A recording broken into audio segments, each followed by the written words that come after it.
मंगलवार 22 अप्रैल 2025 की दोपहर जम्मू कश्मीर के पहलगाम की बायसरन घाटी में हंसी खुशी का माहौल था। श्रीनगर से लगभग 90 किलोमीटर दूर इस जगह को मिनी स्विट्जरलैंड का दर्जा दिया गया है, जहां घास के मैदान, देवदार के जंगल पर्यटकों को लुभाते हैं। देश विदेश से आए सैलानी यहाँ पिकनिक मना रहे थे। कोई भेलपूरी खा रहा था, तो कोई खच्चरों पर सैर कर रहा था, तो कोई तुलियन झील की ट्रैकिंग की तैयारी में था।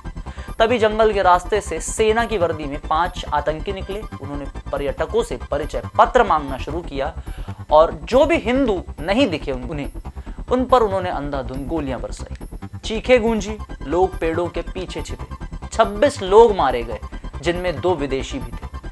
आतंकी पहाड़ियों की ओर से भाग निकले। इस हमले ने न केवल पर्यटकों को दहलाया, बल्कि पाकिस्तान के वैश्विक आतंकवाद में रोल को भी उजागर किया है। पाकिस्तान लंबे समय से आतंकी संगठन को पनाह तो देता रहा है, जैसे कि लश्कर-ए-तैयबा, जिसके सहयोगी संगठन द रेजिस्टेंस फ्रंट TRF ने इस हमले की जिम्मेदारी ली। यह हमला उस वक्त हुआ जब उपराष्ट्रपति JD वेंस भारत के दौरे पर थे, जिससे आतंकियों की वैश्विक स्तर पर सुर्खियां बटोरने की मंशा साफ झलक गई। भारत में ऐसे हमले पाकिस्तान की शह पर होते रहे हैं, जैसे 2008 का मुंबई हमला, जिसने दुनिया को हिलाकर रख दिया था, जिसे हम 26/11 के नाम से भी जानते हैं। हमले की जिम्मेदारी लेने वाला द रेजिस्टेंस फ्रंट कोई पुराना संगठन नहीं है। इसकी शुरुआत 2019 में पुलवामा हमले के बाद हुई थी, जिसमें 40 CRPF जवान शहीद हुए थे। TRF को लश्कर-ए-तैयबा का सहयोगी माना जाता है, जो पाकिस्तान की खुफिया एजेंसी ISI की मदद से काम करता है। TRF का मकसद कश्मीर में अशांति फैलाना है और स्थानीय लोगों को भड़काना है। यह संगठन जम्मू कश्मीर में डोमिसाइल नीति का विरोध करता है। अब क्योंकि डोमिसाइल नीति की बात उठ चुकी है, तो एक जानकारी आपसे साझा करते हैं। TRF के गठन का संबंध धारा 370 से भी है। धारा 370 की समाप्ति और द रेजिस्टेंस फ्रंट का गठन का एक गहरा संबंध है। 5 अगस्त 2019 को भारत सरकार ने धारा 370 को हटाकर जम्मू कश्मीर के विशेष दर्जे को खत्म कर दिया, जिससे राज्य को 2 केंद्र शासित प्रदेशों में बांट दिया गया। इस कदम ने कश्मीर में अलगाववादी भावनाओं को तो भड़काया ही, जिसका फायदा उठाकर TRF जैसे आतंकी संगठन उभरने लगे। TRF का गठन 2019 में पुलवामा हमले के बाद हुआ और यह लश्कर-ए-तैयबा का सहयोगी संगठन है, जिसे पाकिस्तान की ISI समर्थन देती है। धारा 370 हटने से कश्मीर में डोमिसाइल नीति लागू हुई, जिससे TRF ने बाहरी लोगों को बसाने की साजिश बताकर स्थानीय युवाओं को भड़काया।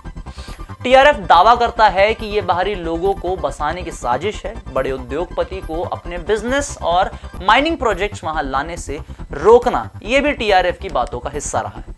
TRF का प्रमुख शेख सज्जाद गुल पाकिस्तान में बैठकर ऑपरेशन चलाता है। गुल का भारत के खिलाफ लंबा इतिहास है। वह 2010 से कश्मीर में आतंकी गतिविधियों में शामिल रहा है और कई हमलों का मास्टरमाइंड भी माना जाता है। उसने स्थानीय युवाओं को भड़काने के लिए सोशल मीडिया का सहारा लिया और ISI की फंडिंग से हथियार जुटाए। पाकिस्तान का आतंकवाद में योगदान सिर्फ कश्मीर तक सीमित नहीं है। अफगानिस्तान, भारत, यूरोप में भी इसके लिंक मिले हैं। लश्कर और जैश-ए-मोहम्मद जैसे संगठनों को ISI ट्रेनिंग और हथियार देती है। 2001 के संसद हमले को लेकर 2019 के पुलवामा हमले तक पाकिस्तान की शह पर भारत में सैकड़ों लोग मारे गए और आतंकवादी हमले हुए। TRF जैसे नए संगठन उसी नापाक साजिश का हिस्सा है। बायसरन घाटी में हमला बेहद ही सुनियोजित था। आतंकी देवदार के जंगल से आए, किश्तवाड़ और कोकरनाग के रास्ते से। सूत्रों के मुताबिक 6 से 7 आतंकवादी थे और जो 2-2 की टुकड़ियों में बटे हुए थे। उनके पास ऑटोमेटिक हथियार थे और उन्होंने सेना की वर्दी पहनकर पर्यटकों को भ्रमित किया था। दोपहर 3 बजे जब लोग पिकनिक में मस्त थे, आतंकियों ने परिचय पत्र चेक करने का नाटक किया। फिर लोगों को चिन्हित किया और निशाना बनाया। गोलियों की तड़तड़ाहट से घाटी दहल गई। 26 लोग मारे गए, 10 घायल हुए। कुछ स्थानीय दुकानदारों और पर्यटकों ने पेड़ों के पीछे छिपकर अपनी जान बचाई। हमले के बाद आतंकी पहाड़ियों की ओर भागे, जहां तक गाड़ियां नहीं पहुंच सकती। सुरक्षा बलों को आने में वक्त लगा, क्योंकि रास्ते सिर्फ पैदल या खच्चरों के मदद से ही तय किए जा सकते हैं।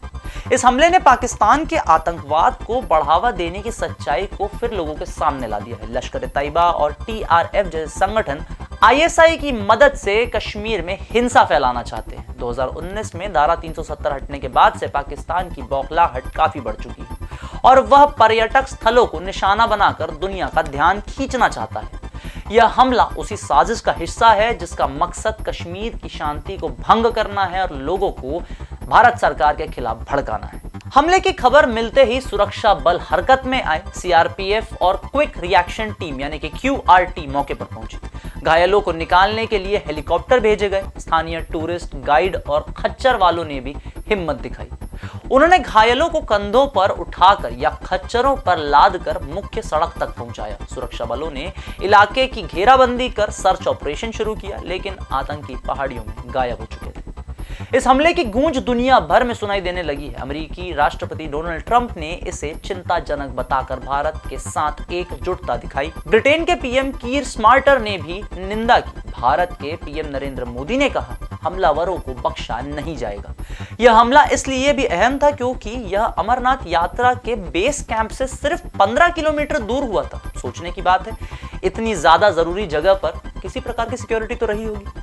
और 2 महीने बाद यात्रा भी शुरू होने वाली है। पाकिस्तान का आतंकवाद सिर्फ भारत तक सीमित नहीं है। उसने अफगानिस्तान में तहरीर-ए-तालिबान टीटीपी को भी समर्थन दिया, जो अब उसके ही खिलाफ हमले कर रहा है। 2024 में डेरा इस्माइल खान में टीटीपी ने 10 पुलिस कर्मियों को मार डाला था। पाकिस्तान का दोहरा चेहरा दुनिया के सामने यही सामने आ गया था जब वो खुद ही पहले आतंकवादियों को पनाह देता है और फिर खुद ही उसका शिकार बनने का ढोंग रचने लगता है। टीआरएफ का सरगना शेख सज्जाद गुल भारत के लिए पुराना सिरदर्द है। पाकिस्तान के बहावलपुर में बैठा गुल लश्कर और आईएसआई के साथ मिलकर कश्मीर में आतंक फैलाता है। 2015 में वह कश्मीर में युवाओं को भड़काने और हमले करवाने में भी शामिल रहा था। उसका भाई हमीद गुल भी आतंकी गतिविधियों में था, जिसे 2018 में सुरक्षा बलों ने ढेर कर दिया। शेख सज्जाद ने 2020 में श्रीनगर में एक बड़े हमले की साजिश रची जो नाकाम रही। लश्कर तैयबा का मुखिया हाफिज सईद भी भारत के खिलाफ कई हमलों का मास्टरमाइंड रहा, जिसमें 2008 का मुंबई हमला मुख्यतः शामिल है। सईद को पाकिस्तान में खुली छूट है और वह भारत के खिलाफ जहर उगलता रहता है। भारत ने इन आतंकियों के खिलाफ सख्ती दिखाई है, जैसे 2019 में बालाकोट एयर स्ट्राइक, जिससे जैश-ए-मोहम्मद के कैंप तबाह किए गए थे। यह अलग बात है कि पाकिस्तान ने इस मामले को लेकर कुछ भी पुख्ता और आधिकारिक तौर पर बातें नहीं कही थी। उन्होंने इसे एक फेलियर कहा था, लेकिन पूरा भारत जानता है कि वो सर्जिकल स्ट्राइक कितना अहम था। लेकिन पाकिस्तान का आतंकवाद को बढ़ावा देना उसके बाद भी जारी है। वह कश्मीर में शांति नहीं चाहता। टीआरएफ जैसे संगठन उसी की देन है, जो पर्यटकों को निशाना बनाकर दुनिया को डराना चाहते हैं, आतंकवाद फैलाना चाहते हैं। भारत को अब और सख्त कदम उठाने होंगे ताकि आतंक का यह खेल खत्म हो। बाईसरन घाटी का खून सवाल पूछता है कि क्या हम आतंक के खिलाफ एकजुट होंगे या आज भी हम धर्म की लड़ाई में एक दूसरे से लड़ते रहेंगे।